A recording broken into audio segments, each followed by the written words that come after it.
थरावर असता, तर आजूबाजूला जे थर असतील किंवा आजूबाजूला जे दहीहंडी पथक येत असतील त्यांच्यासाठी काही सूचना तुमच्याकडून? मी एवढंच बोलेन, हा आपला खेळ आहे, ही आपली संस्कृती आहे. कोणी काही बोलेल की हे मुलं पैशासाठी करतात, ह्यांना काही कामं नसतं, पण आपणच मुलं असतो जी जिद्दीने जी अशी हे सण साजरा करायला येतात.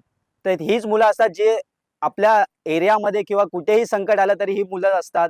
आणि आपण कोणीही वाऱ्यावर सोडलेलं नाही. आम्ही सगळे जॉब करतो, आम्ही सगळे सेटल आहात. म्हणजे काही ना काही आमचा चालत असतं. आम्ही सगळ्यांनी जबाबदारी पार पाडतो आमची. आणि नंतर हा काही वेळ काढून आपला सण हा जपलाच पाहिजे हिंदू लोकांनी.